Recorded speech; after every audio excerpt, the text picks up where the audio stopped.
Menino Ryan é eleito o craque da rodada e encanta o treinador da seleção brasileira, Carlo Ancelotti. Além disso, vamos trazer todos os detalhes da tabela do Campeonato Brasileiro, pois o Vasco fica apenas a uma posição de entrar na zona do rebaixamento após os resultados dessa última rodada. E vamos falar também sobre carta na manga. Pois é, o presidente Pedrinho aí pode estar trazendo quase 100 milhões de reais ao Vasco, e a gente vai explicar direitinho de onde pode estar vindo esse dinheiro e qual o impacto que isso pode ter no futuro da instituição e também na venda do futebol vascaíno para um novo investidor. Então você vascaíno que está chegando aqui no nosso canal pela primeira vez, você vascaíno que quer ficar bem informado com as notícias, informações e todas as novidades do nosso Vascão, você está no lugar certo. Já corre lá embaixo do vídeo, clica naquele botão escrito inscreva-se, vem fazer parte aqui da nossa família, porque aqui todo dia tem vídeo de manhã, tem vídeo de tarde e tem ao vivo, tem live toda noite para vocês. Então corre lá embaixo, se inscreva no canal, não esqueça de ativar o sino das notificações para você não perder nenhum detalhe, nenhuma notícia que a gente vai trazer para vocês aqui diariamente, né, no nosso canal. E quem puder dar aquela força, né, quem puder dar aquela moral de sempre, deixa o like, deixa aquela curtida no vídeo, compartilha com os amigos vascaínos aí nos grupos de WhatsApp ou nas suas redes sociais. E lembrar, galera, que agora, no final do mês de outubro, a gente vai sortear 2 camisas oficiais de jogo do Vasco, camisas essas que serão totalmente autografadas pelo elenco vascaíno. Vai ter autógrafo do Coutinho, do Verratti, do Piton, do Léo Jardim, do nosso menino Ryan, e essa camisa pode ser sua. Para você participar, tem 2 formas. Você pode participar dos 2 jeitos, não tem problema nenhum. Primeiro é você se tornando membro do nosso canal. Vai ter um sorteio exclusivo para quem é membro, né? Então poucas pessoas vão estar participando. Quem não é membro, o link para participar como membro está aqui embaixo na descrição do vídeo. Mas também tem um botão lá embaixo do vídeo, né, que você pode clicar, escrito Seja Membro.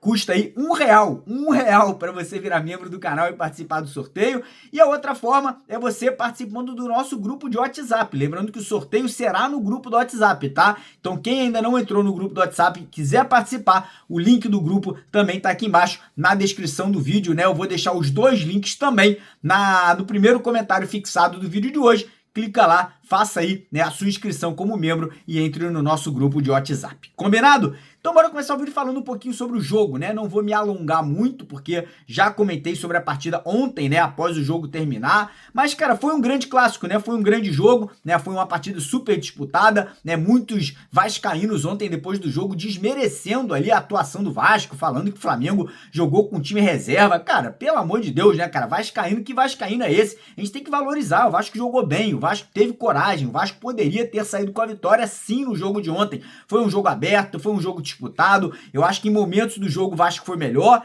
e em momentos do jogo o Flamengo foi melhor, né? O Vasco deu algumas bobeadas que ainda precisam ser corrigidas ali pelo Fernando Diniz. A gente sabe que ainda tá longe do ideal, mas sim, foi um clássico bem disputado, bem aberto. Eu acho que o Fernando Diniz demorou para mexer na equipe. Eu acho que ele errou mais uma vez em entrar com o Pablo Verratti de titular. Eu acho que o Fernando Diniz, ele tá insistindo muito, tá sendo muito teimoso, porque o time fica com o Verratti em campo muito dependente de bolas na área. Os adversários aí, os times que enfrentam o Vasco, já sabem que é só dobrar a marcação do Verratti, que o Vasco não consegue criar muita coisa, não consegue ter muitas chances de gol. Então eu acho que chegou o momento do Fernando Diniz mudar um pouquinho a dinâmica, mudar um pouquinho a forma do Vasco jogar, mudar um pouquinho a disposição tática dessa equipe, né? Tirando o Verratti. O Verratti pode ser um ótimo reserva para entrar no decorrer, para entrar no segundo tempo, mudar o estilo do jogo, mas eu acho que com a entrada ontem do Carlos Andrés Gomes, com a entrada do David, com a entrada do Matheus França, que entrou muito bem, o time ganha, né, uma nova cara, o time ganha uma nova dinâmica, o time fica mais leve, o time fica com mais movimentação, com mais velocidade nas puxadas de contra-ataque, o time fica com mais profundidade. Então eu acho que o Diniz errou com a entrada do Verratti ontem. E mais uma vez, no segundo tempo, nitidamente, o time perdeu ali fisicamente, né, com o Coutinho e com o Verratti em campo, muito tempo sem as substituições, né? O Diniz demora para mexer na equipe. Isso aí acaba irritando o torcedor, acaba deixando o torcedor preocupado. E eu acho que o Diniz, ele tem que em algum momento, né, dar o braço a torcer, mexer mais rápido, mudar a dinâmica do jogo quando é necessário. Você vê o Felipe Luiz ontem, quando viu que o Flamengo estava perdendo espaço, quando viu que o Flamengo não estava conseguindo desempenhar um bom futebol, mexeu no time. E aí o Flamengo cresceu, né? Melhorou na qualidade ali no segundo tempo. E o Diniz ainda tem esse problema, tem essa teimosia de manter muito, né, um time em campo com jogadores que nitidamente não estão entregando, né? Estavam cansados, estavam sem uma forma física ideal. E na minha opinião, realmente, né, eu acho que o Coutinho, ótimo, né, no primeiro tempo, né, quando tá bem ali no jogo, realmente pode ficar, mas o Coutinho não é insubstituível. O Verratti não é insubstituível. A gente tem jogadores hoje no elenco, no banco, que podem entrar e que podem mudar, né, o cenário do jogo, como foi ontem, né, o próprio Matheus França quase fez um gol, o DVD que entrou se movimentando bem, o Andrés Gomes que entrou ali na vaga do Nuno Moreira, que saiu machucado, senão não teria saído, e também entrou com uma movimentação bem interessante. Então eu acho que o Fernando Diniz aí, né, tem que mudar um pouquinho, né, a forma do Vasco jogar. Já a gente vai falar sobre o jogo do Fluminense, porque ele vai ter que mudar a equipe, né, vai ter que mudar ali, né, a cara desse time para encarar, né, o Fluminense não, desculpa, para encarar o Bahia na quarta-feira. Infelizmente perdemos o Robert Renan ontem, né, num lance ali inusitado, né, uma cabeçada, né, que ele acabou pegando ali no próprio Calma Barros, né, então um lance ali entre dois vascaínos, mas enfim, no final das contas, um empate, né, eu acho que o resultado ontem mais justo realmente era um empate, pelo que os dois times criaram, pelo que os dois times entregaram dentro de campo. O Vasco teve bola na trave, o Flamengo teve bola na trave. No final do jogo, eu acho que o Vasco cresceu, né, o Vasco foi pra cima, o Vasco criou mais chances, mas é isso, né, infelizmente a vitória não veio, e com o empate de ontem, né, o Vasco acaba caindo uma posição na tabela, né, o Santos acabou vencendo, né, o clássico lá, o clássico Sansão, né, o Santos e São Paulo por 1-0. Com essa vitória, o Campeonato Brasileiro ele está no seguinte cenário agora, né? Vou falar um pouquinho ali das últimas colocações,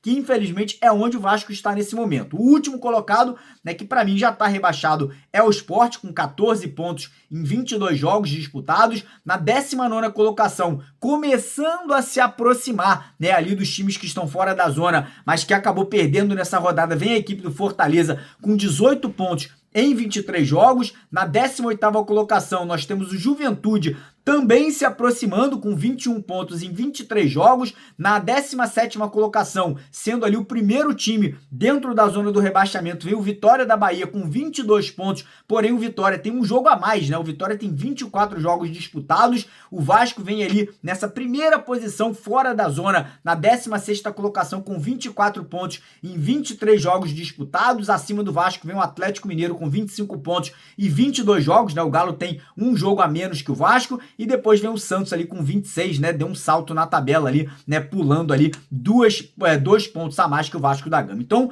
a situação, apesar da boa apresentação do Vasco ontem, ainda é caótica, tá? A situação do Vasco ela ainda é muito complicada. O vascaíno aí que tá achando que já tá tudo resolvido, calma lá, né? A gente tem que começar a ganhar jogos em casa, principalmente, né? O Vasco esse ano no Campeonato Brasileiro vem sendo um dos piores mandantes, né? Jogando dentro de casa. Isso aí, cara, é um cenário muito perturbador, né? Porque o Vasco geralmente, né, nos campeonatos brasileiros em casa é um dos times que mais pontua, e esse ano isso não tá acontecendo, né? Então realmente é uma situação complexa que tem que ser resolvida, e talvez possa ser resolvida já nessa quarta-feira, né? O Vasco encara o Bahia, que é um jogo atrasado do primeiro turno do Campeonato Brasileiro.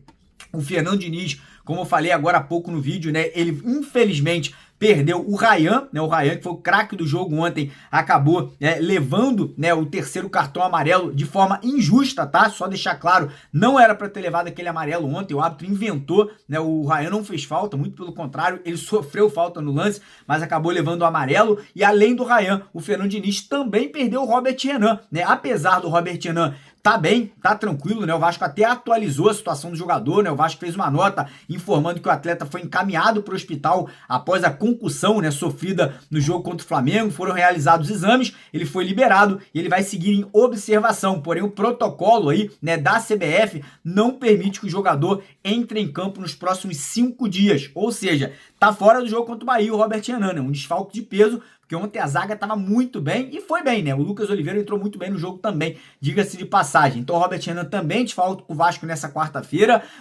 Provavelmente a gente não deve ter ainda o Tietê e o Lucas Piton, os dois também podem estar fora aí desse jogo de quarta-feira, não devem se recuperar a tempo. E além disso, o Vasco também pode perder o Nuno Moreira, que saiu ontem no intervalo reclamando de fortes dores no tornozelo. Não teve lesão ali constatada, mas o tornozelo do Nuno estava inchado, né? Tanto é que ele sai no intervalo do jogo ali para a entrada do Carlos Andrés Gomes. Então, Diniz vai ter que mexer, né? A zaga, ele provavelmente vai formar ela com o com o Cuesta, jogando ao lado ou do Lucas Oliveira, que jogou muito bem ontem, ou o Lucas Freitas, voltando ao time titular. Acredito que o Lucas Freitas possa voltar pelo fato dele ser canhoto, né, e fazer uma zaga equilibrada, um canhoto e um destro. E o Lucas Freitas vinha jogando bem também, né, diga-se de passagem.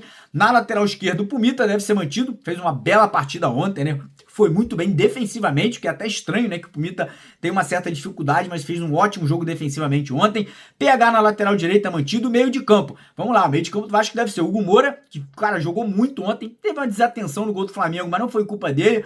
Ao lado dele o Cauã Barros, que pra mim foi ali o segundo melhor em campo, depois do Ryan, jogou muita bola, o moleque tá jogando muita bola, inclusive disse aí, né, que já tem clubes europeus de olho, né, no Cauã Barros aí pro final do ano. Não me assustaria, né, se eu acho que recebesse uma proposta muito alta pelo jogador no final da temporada. Felipe Coutinho, na minha opinião, ontem não fez um grande jogo, mas deve ser mantido. E aí lá na frente, né, a gente tem essa dúvida, o Ryan não joga, quem pode entrar na vaga dele? Tem ali o DVD, tem o Carlos Andrés Gomes, tem ali até o Garré, né, que não vem jogando, mas é uma possibilidade. No Nuno Moreira ali, se ele não puder jogar, a tendência é que o Carlos Andrés Gomes seja utilizado. Temos o Matheus França, né, que poderia entrar também, né, para povoar esse meio de campo. E aí fica a dúvida, Verratti fica ou Verratti sai do time, né? Muitos vascaínos, né, a grande maioria, inclusive vou até fazer uma enquete agora aqui durante o vídeo, para você que está assistindo, que é a seguinte: para o jogo de quarta-feira contra o Bahia, o Vasco não tem o Ryan, você manteria o Verratti no time ou você entraria com um time mais leve, um time mais dinâmico, um time de mais velocidade, né? Tirando o Verratti e entrando ali com o DVD, Matheus França e o Carlos Andrés Gomes? Quero que você deixe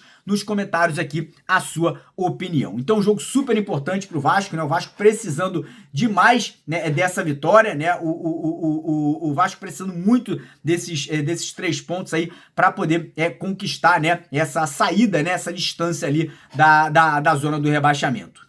Dando sequência aqui ao vídeo, né, falar um pouquinho agora sobre o treinador da seleção brasileira, né, o Carlo Ancelotti, né? A informação que chegou até a gente ontem é que ele assistiu o jogo. Não sei se ele estava no Maracanã ou se ele assistiu, né, com pessoas ali próximas a vascaínos, porque a informação que chegou é que ele ficou encantado com o futebol apresentado pelo Ryan. Ele já vinha acompanhando o Ryan, né, em alguns jogos, né, já vinha acompanhando o jogador, né, há algum tempo, mas o jogo de ontem ali chamou muita atenção pela maturidade, né, que o Ryan apresentou durante os 90 minutos. O Ryan, ele chamou a responsabilidade, fez gol, foi pra cima, finalizou de fora da área, e todas as características que, mais uma vez, eu volto a salientar, são características que hoje não temos na seleção brasileira. Não temos um jogador de passada larga, um jogador com a força de finalização de fora da área, um jogador que carrega, né, muito bem a bola na linha de fundo. E o Ancelotti, né, vendo, né, com bons olhos essa convocação do menino aí já na próxima lista de convocados. Lembrando que outros jogadores do Vasco também estão sendo observados, né, como é o caso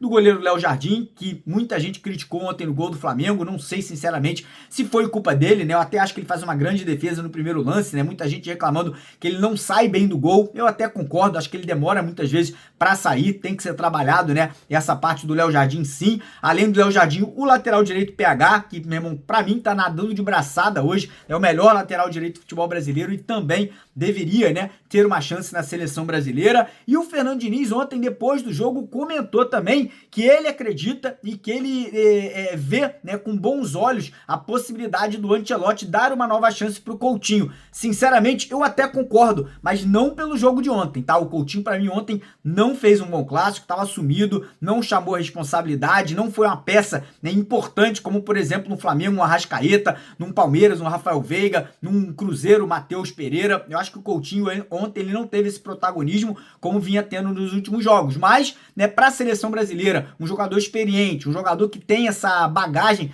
eu acho que pode ser importante numa Copa do Mundo. Então o Ancelotti, como eu falei, o Arrayan, ele ficou maluco, né? O Arrayan, ele realmente vê aí como uma joia, como um jogador aí pro futuro da seleção, já pra Copa do Mundo ano que vem. E além disso, né, como eu falei pra vocês agora há pouco aqui no vídeo, parece que quem também tá chamando a atenção, não do Ancelotti agora, né, pelo menos não agora, mas sim do futebol europeu, é o Cauã Barros, tá? O Cauã parece que ontem, depois do jogo de ontem contra o Flamengo e das últimas atuações dele com a camisa do Vasco, já começa a despertar, né, olhares do futebol inglês e do futebol espanhol. Um jogador jovem, né, de apenas 19 anos de idade, um jogador com potencial de crescimento gigantesco, né? Ontem ele mudou de posição, né? Não jogou como aquele primeiro volante, como ele vinha jogando anteriormente, saiu mais pro jogo, deu combate, roubou muita bola, um jogador que tem DNA, né, que tem identidade vascaína realmente, né, e é um jogador que tem tudo para deslanchar, né, tem tudo para crescer e cada vez mais evoluir aí nessa equipe do Vasco, né. Hoje vejo o Cauã Barros como titular absoluto, mesmo quando o Tietê voltar, eu não vejo, né, a saída do Cauã do time, né, pela disposição que ele tem, pela forma que ele vem jogando, saindo, né, muito bem com a bola nos pés ali, buscando aquela bola no sistema defensivo. Então, realmente, o Cauã aí dando o que falar aí, né, entre já os europeus, né, de olho nessa joia, né, nesse menino aí que tem tudo para continuar crescendo cada vez mais. E agora, seguindo aqui o vídeo, vamos falar sobre uma carta na manga, né? Ontem, no vídeo que eu fiz aqui no canal cedo, né, no vídeo que a gente postou ontem às 6 da manhã, acabou que muita gente não assistiu, domingo, né, a gente entende, domingo, dia de jogo, dia de clássico, a galera acorda, vai ficar com a família, né, vai, enfim, curtir um almoço com a rapaziada, mas eu tenho que voltar nesse assunto hoje, que é um assunto muito importante, tá? Que é o seguinte, né, o Clube de Regatas Vasco da Gama, através, né, obviamente, do presidente Pedrinho e da sua diretoria, entraram com um pedido judicial para que o Vasco pegue um empréstimo de 80 milhões de reais. Aí você me pergunta, pra quê, Mário? Pra que tá precisando de empréstimo? O que tá acontecendo? Cara, as contas, infelizmente, não estão fechando, né? Infelizmente, o Vasco tem uma folha salarial muito alta. Infelizmente, o Vasco, no começo desse ano e no ano passado, fez contratações fracas, fez contratações ruins, pagou caro por alguns jogadores, como é o caso do Jean David, como é o caso do Maxime Domingues, trouxe jogadores como Maurício Lemos, né? Atletas que acabaram não vingando, Garrel, Lloyd Augusto, e a conta tá chegando. E infelizmente não é só dessas contratações de agora, tá? Também tem contratações feitas lá atrás pela 777 que ainda tem que ser pagas, né? O Pedrinho, ele acumulou, quando ele assumiu a cadeira, ele não só gastou mal, né? Até trazer o Admar Lopes, que vem fazendo um trabalho sensacional, mas infelizmente o Pedrinho também acumulou uma dívida já trazida pela 777 anteriormente. E agora, irmão, o Vasco tem que começar a pagar essa dívida, por quê? Porque o Vasco aplicou, né? Fez um pedido para entrar em recuperação judicial. E se não pagar essas dívidas, olha o que eu tô falando, é algo muito sério. O Vasco vai declarar falência. Quando uma empresa ela pede recuperação judicial e não paga, e não arca com as dívidas que foram colocadas na recuperação judicial, a empresa declara falência e o Vasco corre risco, infelizmente, disso acontecer. Então o Vasco indo aí, né, à justiça pedir esse empréstimo, né, de 80 milhões de reais, é um empréstimo com juros altos, tá? O Vasco pediu esse empréstimo com prazo de pagamento até o final de 2027, ou seja, 2 anos para o clube pagar, né, os valores de volta. Então o Vasco pega 80 e quando pagar de volta vai ter que pagar quase 120 milhões ou pouco mais de 120 milhões, ou seja, um juros altíssimo, mas infelizmente o mercado, né, só trabalha dessa forma. E para piorar, o que para mim é o mais preocupante, tá? Não tô aqui criticando a diretoria por pegar esse empréstimo, não tô falando que eles estão fazendo errado, eu não sou economista, eu não sou da área financeira, tô aqui apenas trazendo a informação. O que mais me preocupa nesse pedido de empréstimo é o fato do Vasco estar colocando como garantia para poder trazer esse dinheiro, para poder pegar esse empréstimo aí junto a um banco, que a garantia é 20% da SAF do Vasco. Como vocês sabem, a 777 lá atrás, quando ela comprou o Vasco, o acordo era de compra de 70% e o clube associativo ficava com 30%. 10% é obrigatório, não pode vender. Agora o Vasco está botando como garantia aí esses 20%, ou seja, a gente pode perder, se não pagar esse empréstimo aí em 2 anos, mais 20% da nossa SAF. Isso me preocupa e por isso que eu volto a falar aqui, que eu acho que seria importante, né, o Pedrinho e as pessoas que hoje comandam o futebol do Vasco, né, o Carregal, que é o diretor jurídico, enfim, as pessoas em torno do Pedrinho, o Alain Belaciano, que elas viessem a público para poder falar sobre isso. Eu acho que é um assunto delicado, eu acho que é um assunto sério, eu acho que é um assunto que envolve o futuro do Vasco, envolve até a venda do Vasco para um novo investidor, porque quem quiser comprar o Vasco vai ter que assumir e pagar essa dívida também, entendeu? Se daqui a 6 meses chega um investidor que quer comprar as ações do Vasco, ele vai ter que assumir o pagamento desse empréstimo de 80 milhões. Então, envolve muita coisa, né? Envolve questões aí até de, como eu falei, falência, se o Vasco não pagar, né, a recuperação judicial. Então, é delicado. Então, acho que seria importante um esclarecimento público, né? Não tô aqui, mais uma vez, não tô aqui criticando, tô aqui pedindo apenas, né, uma vinda do Vasco de forma oficial para esclarecer por que é necessário esse dinheiro e por que essa garantia de 20% da nossa SAF. Não tem outra coisa que possa ser colocado como garantia, passe de jogador, alguma coisa dessa natureza. Eu acho que poderia ser mais interessante. Mas essas são as informações aqui de agora de manhã. Hoje à tarde vai ter coisa quente acontecendo, fiquem ligados. Por isso que é importante, mais uma vez, para você ativar o sino das notificações. Lá embaixo tem um botãozinho que é um sininho, clica nele, clica na opção ativar todas as notificações e fiquem ligados, né, cara? Porque aqui no canal, informação e notícia sempre em primeira mão e com exclusividade. Combinado? Então deixa o like no vídeo, compartilha, se inscreve no canal, corre lá no primeiro comentário fixado, vira membro do canal, entra no grupo do WhatsApp e vamos pra cima, porque aqui é Vasco. Valeu!